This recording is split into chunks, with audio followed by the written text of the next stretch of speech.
Have you ever stopped to consider that everything you've heard about the number 666 might be completely wrong? Not just a little exaggerated, but wrong from the very beginning. Because for decades, maybe even centuries, people have repeated the same idea almost automatically, that 666 is simply the number of the devil, a mysterious sign that will one day appear literally in the world. But here's the uncomfortable truth that almost no one talks about, that popular interpretation might be very far from what biblical scholars and the theological tradition within the Vatican have actually taught. It sounds strange to hear that, I know. After all, the number 666 has practically become a universal symbol of fear. It shows up in movies, books, conspiracy theories, and even in everyday conversations among people who talk about the end of the world. Many immediately associate this number with the Antichrist, with hidden marks, with secret codes that supposedly reveal future events. And maybe you've even heard someone say that 66666 is like a signature of evil in the world. But almost no one stops to ask a simple and extremely important question. Does that interpretation actually match what the biblical text itself says and what church scholars have been studying for centuries? If you've ever read or heard about chapter 13 of the book of Revelation, you probably remember the famous line, "Here is wisdom. Let the one who has understanding calculate the number of the beast, for it is the number of a man. His number is 666. That sentence, taken from the book of Revelation, has become one of the most debated passages in the entire Bible. And throughout history, it has been surrounded by dramatic interpretations, frightening theories, and speculation that has passed from one generation to another. But this is where something interesting happens. The closer you get to serious studies of Revelation, especially those examined within the Catholic theological tradition, the more you begin to realize that the story is far more complex than the popular version most people hear. At first glance, that might seem normal, but it really isn't, because most people assume the Vatican has always treated 66 as a literal sign connected to the future or to the Antichrist. But when you start looking at biblical scholarship, the history of how Revelation has been interpreted, and the work of theologians who spent years studying this text, something begins to shift. And this is where the narrative starts to turn. What you're about to discover may surprise you. For centuries, scholars within the church recognized that the book of Revelation wasn't written as a simple, straightforward description of future events. It belongs to a literary style known as apocalyptic language, filled with symbols, images, and coded meanings that would have made sense to the Christians living at that time. That means many elements in the text, including the famous number 666, may not be exactly what they appear to be at first glance. Almost no one notices this when reading Revelation quickly, but when you look at the historical context, the persecutions Christians were facing, and the way messages were communicated in that era, a completely different possibility begins to emerge from what most people imagine. What if 6666 wasn't just a mysterious number meant for the future? What if it was also hiding a message about the world the first Christians were living in? That possibility changes everything, because in that case, the number of the beast would stop being only a symbol of fear and start revealing something much deeper about power, history, and the human condition itself. And when you begin looking at this detail more carefully, you realize the opening question might be even more unsettling than it first seemed, because if the popular interpretation of 666 is incomplete, then what exactly did church scholars and the Vatican itself really see in this symbol that has crossed 2,000 years of history? And maybe that's exactly why this topic continues to spark so much curiosity even today. Because when you start looking at the number 66 more carefully, setting aside the ready-made ideas that have been repeated for so long, an unusual feeling begins to emerge, almost as if we're rediscovering something that was always there, but rarely explained with real depth. Many people who begin exploring this subject notice that moment for the first time. At first, it seems like just another curious detail in the Bible, but the deeper you go, the more you realize there's a much bigger story behind that symbol. A story that blends faith, persecution, political power, and the way early Christians tried to survive in a world that was often hostile to what they believed. And if you've ever felt curious about these biblical mysteries, or if you've ever wondered whether some of the interpretations we've heard since childhood really capture everything the text is trying to say, then you might be experiencing the same realization many people describe when they begin looking at the book of Revelation with fresh eyes. In fact, if this topic resonates with you, or if something in this conversation has already made you see the number 666 a little differently, tell me in the comments what caught your attention the most so far. Sometimes a simple thought shared here can help someone else who's also trying to understand these ancient symbols more clearly. The truth is, some of the most meaningful conversations begin with these exchanges of perspective. And when you leave a comment, or even just a simple like, something interesting happens behind the scenes of the platform itself. This kind of content starts reaching other people who may also be searching for answers, questioning old interpretations, or simply trying to understand what the Bible was really trying to communicate. In a way, every interaction here helps keep this kind of conversation alive. If you enjoy this kind of exploration, these reflections that go beyond surface-level explanations and try to look at biblical texts more carefully, it might be worth sticking around and following the channel, because there are still many symbols, many stories, and many details within the scriptures that, when you slow down and really examine them, reveal layers that almost never appear in the most common conversations. And interestingly, when we return to the very verse in Revelation that mentions the number of the beast, there's a phrase that often goes unnoticed, but it may completely change how we understand this passage. A short phrase, almost subtle, yet it feels like a direct invitation to anyone willing to look beyond the surface. There's a short phrase in the book of Revelation itself that many people read quickly and end up overlooking, but it can completely change the way we understand the famous number 6666. The line says something like this: "Here is wisdom. Let the one who has understanding calculate the number of the beast." Do you notice the detail? The text doesn't simply say to fear the number, it invites the reader to calculate, to think, to decipher. At first glance, that may seem normal, but it really isn't, because if the verse itself speaks about calculation and understanding, that means the number was probably not placed there merely to frighten readers or to be interpreted in a strictly literal way. For a long time, that small clue went unnoticed by many people who read Revelation in a more superficial way. But when scholars began to analyze the historical context of the book, something started to make more sense. And this is exactly where the interpretation embraced by many theologians within the Catholic tradition begins to take shape. The book of Revelation was written during an extremely turbulent time for the first Christians. It wasn't a period of religious peace, nor a world where Christian faith was respected. Quite the opposite. It was a time of persecution, political tension, and difficult decisions for anyone trying to remain faithful while living under a powerful empire that demanded absolute loyalty. Now imagine living in a world like that, a world where openly criticizing authority could bring serious consequences.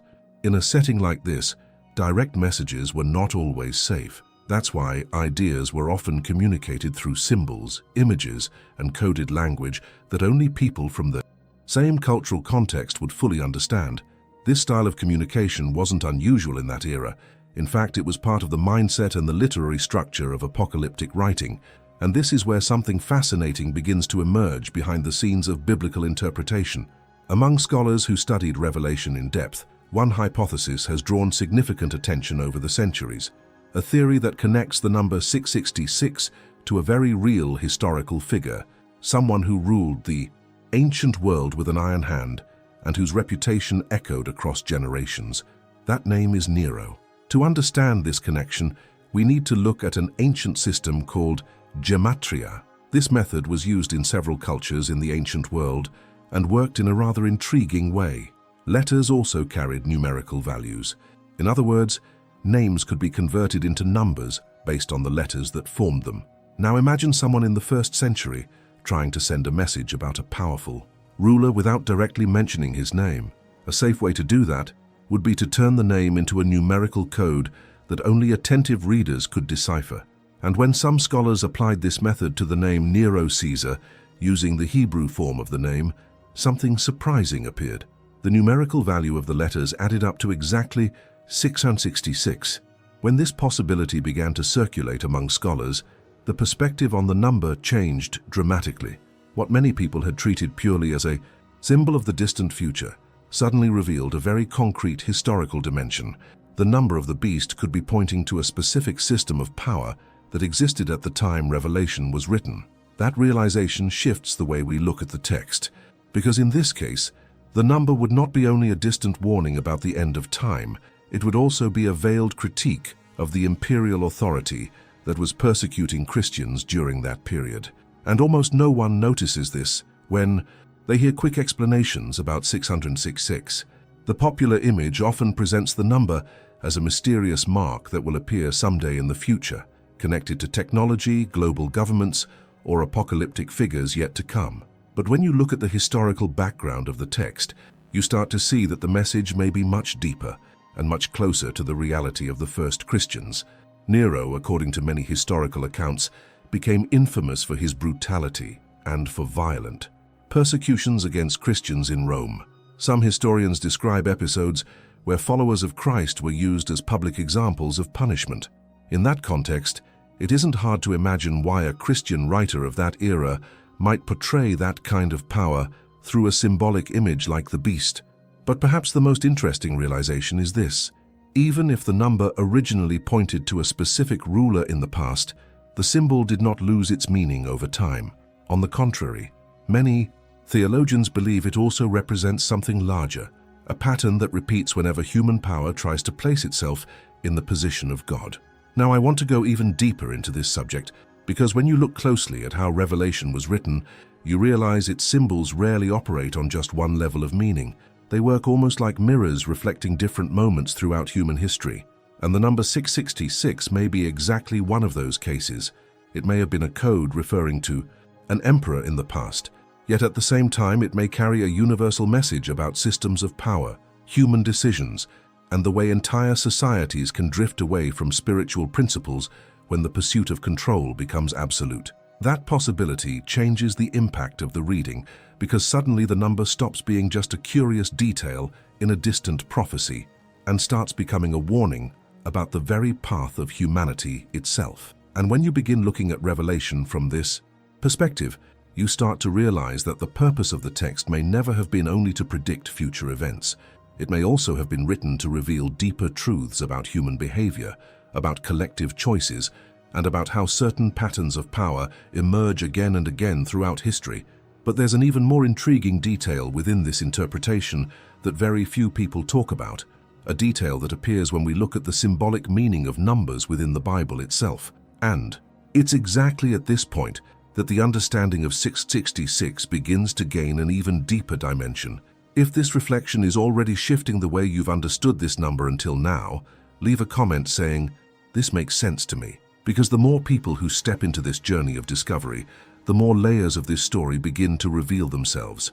When this possibility starts to make sense, a new question almost inevitably arises in the mind of anyone who begins reflecting more carefully on the book of Revelation. Why does this book use so many symbols, strange images, and coded messages instead of simply explaining everything directly? At first glance, it seems more logical to imagine that an important message should be clear, straightforward, without mystery. But when you look at the historical and spiritual background of this text, you begin to realize there's a much deeper reason behind that choice. Revelation belongs to a very specific style of writing known as apocalyptic language. This kind of narrative didn't appear by accident. It developed during times of crisis, when entire communities were facing political pressure, religious persecution, and difficult decisions about whether to remain faithful to their beliefs or submit to the power that ruled over them. In times like these, direct messages could be dangerous. Symbols, on the other hand, carried a hidden truth that only those walking the same spiritual path could fully understand. This wasn't an attempt to confuse people. In many ways, it was the opposite. It was a way of protecting the message while also communicating deeper revelations to those who had the sensitivity to perceive what was being said between the lines. And when scholars within the Christian tradition began studying Revelation with this perspective in mind, something became increasingly clear. The book wasn't written only to describe future events, but also to provoke a transformation in the mindset of those who read. That realization changes the entire impact of the text. Because if Revelation uses symbols intentionally, then every image, every number, every creature, every vision may carry multiple layers of meaning. Some connected to the historical context of the first century, others related to the spiritual journey of humanity throughout time. This is exactly why many theologians who study the Bible within the Church insist on something that rarely appears in popular interpretations. Revelation should not be read only as a script of future events. It is also a symbolic portrait of human choices, structures of power, and the constant tension between faith and political authority. And when you look at the number 666 from that perspective, the symbol begins to reveal something even broader than its historical association with Nero. Now I want to go even deeper into this subject because there's a detail that completely changes the way this number can be interpreted within the narrative of Revelation. Many people assume the number of the beast must point to a single historical figure, a specific ruler who will one day rise and dominate the world. That interpretation gained strength over the centuries, especially through more literal readings of the text. But when you observe how symbols function throughout the Bible, you begin to notice that they often represent patterns of human behavior, not just individual people. That means 6666 may point to something larger than a name. It may represent a mindset in which human power becomes absolute, where political or social systems begin demanding a kind of loyalty that resembles religious devotion, and where collective decisions are driven by the pursuit of control rather than justice or truth. If you look at human history, you'll notice this pattern appearing again and again. Empires rise promising order and prosperity, yet many of them eventually become systems that demand total submission. Leaders are elevated to almost divine status, while spiritual values are pushed further and further into the background. And this is where the symbol of the beast begins to take on a much deeper meaning. Because in that context, the number 666 stops being merely a hidden code inside an ancient verse. It becomes a warning about the human tendency to build systems of power that replace God with human authority. At first, that might sound like a distant theological idea, but in reality, it has very concrete implications for the way societies function. Whenever political or cultural decisions begin demanding that people abandon their spiritual conscience in order to align themselves with structures of power, something very similar to what Revelation describes begins to appear. And that insight transforms the way we read the text, because instead of looking only toward the future, trying to identify some mysterious figure who will carry the number of the beast, we begin to observe the deeper patterns behind human choices throughout history. We begin to realize that the tension described in Revelation doesn't happen only once at a specific moment. It can emerge again and again whenever power and pride combine in destructive ways. Almost no one notices this point when they hear quick explanations about 6666, but when you start seeing the symbol within this larger journey of humanity, Revelation stops being just an enigmatic book about the end of the world. It becomes a mirror reflecting patterns of human behavior, structures of power, and the spiritual consequences of the decisions entire societies make over time. And there's another intriguing detail in all of this, because within the biblical tradition itself, numbers never appear only as mathematical values. They carry symbolic meanings that run throughout different books and stories of Scripture. And when you start paying closer attention to that pattern, you realize that the number 666 may be connected to something even deeper than political persecution or ancient emperors. There is a symbolic layer in this number that touches directly on human nature itself, on the way imperfections accumulate when humanity tries to occupy a place that was never meant for it. And when that layer begins to come into focus, the symbol in Revelation stops being just a message about power and starts revealing something far more personal about pride, about limits, and about the danger of a humanity that believes it can exist entirely without God. If this reflection is also opening new paths in the way you think about this subject, write in the comments, "I'm on this journey too." Because sometimes understanding these symbols begins exactly like this, when someone decides to look beyond the surface and keep exploring the revelations hidden within the text itself. When we begin looking at the number 66 through this historical and symbolic lens, something interesting happens. The frightening image that many people learned from an early age starts to transform into something more complex, deeper, and in some ways even closer to the reality of human experience than it first appears. Because if Revelation uses symbols to reveal spiritual truths, then the meaning of this number may be hidden in something that runs throughout the entire Bible, the symbolic language of numbers themselves. And here, a detail appears that almost no one notices when reading scripture too quickly. In the biblical tradition, numbers never show up as mere mathematical values. They carry ideas, patterns, and meanings that reflect the way the spiritual world and the human world connect. That's why certain numbers appear again and again throughout the Bible, almost always associated with the same type of message. The number 7, for example, repeatedly appears as a symbol of fullness, completeness, and divine perfection. Creation is described in 7 days. Many spiritual cycles in Scripture follow this same pattern. 7 represents what is complete, what is aligned with the order of God. Now look at the contrast. If 7 symbolizes fullness, 6 appears just before that perfection. It's the number that points to something unfinished, something that has not yet reached its complete form.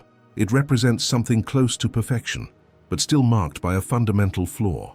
That alone would already be interesting.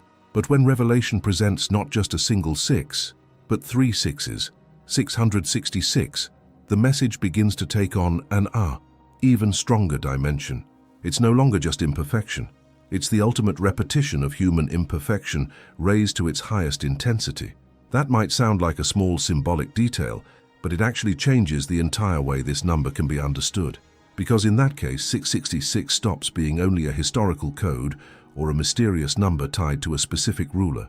It begins to represent something much deeper, the moment when human imperfection becomes absolute, when humanity tries to place itself in the position of God.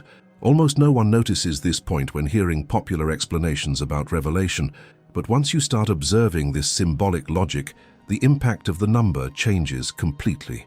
It stops being just an external sign that someone might one day carry. It becomes a spiritual portrait of a mindset in which human power exalts itself above everything else, a mindset where decisions begin to be guided by ambition, control, and the illusion that humanity can build its own perfect order without God. And if you look carefully at the history of humanity, you'll see that this pattern appears again and again. Empires rise promising stability and prosperity, but often end up demanding absolute loyalty. Political or cultural systems begin presenting themselves as the ultimate solution to every human problem. Leaders start being treated almost as if they were infallible figures. Gradually, spiritual values are replaced by structures of power, and this is where the symbol in Revelation gains an astonishing impact, because the number 666 can be understood as a warning about the moment when humanity stops recognizing its own limits, when confidence in human structures becomes so absolute that the spiritual dimension begins to disappear from view. And this doesn't refer only to religious idolatry in the traditional sense. Sometimes this kind of idolatry appears in much more subtle ways. It can emerge when entire societies begin believing that technology, economic power, or political control are enough to solve everything, when the collective mindset begins treating human systems as if they were perfect. Now I want to go even deeper into this subject, because when you observe how Revelation describes the beast and the system connected to it, you begin to notice that the text isn't speaking only about a single ruler or a specific historical moment. It is describing a dynamic of power that can appear in different eras whenever human. Decisions begin following the same pattern, and that's exactly what makes this symbol so powerful. The number 666 begins to represent the peak of human confidence in itself, a moment when humanity believes it has reached such a level of control that it starts seeing itself as the ultimate measure of all things. This is a quiet transformation of mindset. It doesn't happen overnight. It develops slowly through cultural choices, political decisions, and narratives that reinforce the idea that humanity can completely redefine its own limits.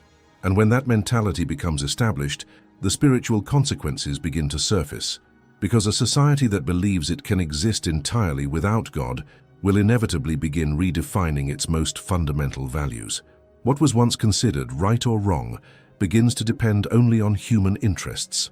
Power becomes the main criterion for determining what is true, and this is where the warning of Revelation becomes far more relevant than many people realize, because the symbol of 666 isn't pointing only to some distant event in the future. It also functions as a mirror, reflecting something about human nature itself, about pride, about the constant temptation to transform human structures into absolute authorities. about how easily societies can move towards systems that promise security and order, but slowly replace spiritual principles with mechanisms of control. And when you start looking at Revelation from this perspective, you begin to realize that the number of the beast may not have been placed there simply to frighten readers or fuel theories about the end of the world. It may have been written as a warning about a deeply human tendency that appears again and again throughout generations, a tendency that emerges whenever power, pride, and the illusion of control come together in dangerous ways. But there's an even more intriguing detail in this story, because even with all these layers of interpretation, historical, symbolic, and spiritual, many scholars still believe that the number 666 may carry a mystery that has not yet been fully revealed, something that connects past, present, and future within the same symbolic message. And when that possibility begins to be considered, the story of this number stops being just a matter of biblical interpretation and becomes a journey of discovery about how ancient symbols continue shaping the way we understand the world today. If this reflection is also making you see this topic in a new way, write in the comments, "This makes sense to me," because sometimes a truth begins exactly like this, when someone decides to keep exploring what once seemed like nothing more than a mysterious symbol and discovers that it may reveal far more about the human journey itself. When we reach this point in the conversation, after looking at the number 6666 through history, biblical symbolism, and even the spiritual mindset that Revelation seems to reveal, a curious feeling begins to emerge. It almost feels like we finally understand the symbol, and yet something still remains unresolved, as if there's still another layer hidden beneath the surface that hasn't been fully uncovered. And that feeling isn't limited to people who are just beginning to study Revelation today. In fact, it has accompanied scholars, theologians, and biblical interpreters for centuries, because even after examining the historical context of the first century, even after considering the possible code connected to Emperor Nero, and even after understanding the symbolic meaning of the number as human imperfection taken to its extreme, there's still a detail that continues to intrigue those who dive deeply into this book. Revelation seems to function as a text with multiple layers. That means a symbol may point to an event in the past and at the same time carry a message for future generations. This is something many scholars have noticed throughout the long history of interpreting Scripture. Several elements in Revelation appear to have an immediate application in the time they were written, yet they also seem to carry a significance that stretches across centuries. It's almost as if the text is speaking simultaneously to different moments in human history. And that changes the way the number 666 can be understood, because if the symbol truly contains layers of meaning, then it may have pointed to a specific ruler in the past, as many scholars suggest, while also representing patterns of power that continue to appear throughout different eras. And that is exactly what keeps the mystery alive. Now, I want to go even deeper into this subject. When some theologians approach Revelation with this layered perspective, they begin to notice something fascinating. Many of the book's symbols seem to function as spiritual portraits of human tendencies that repeat throughout history, not necessarily with the same names, not necessarily with the same empires, but with very similar structures of power. Empires rise believing they will last forever. Political systems promise to create a perfect order for the world. Ideologies emerge claiming they have finally discovered the ultimate formula for organizing society.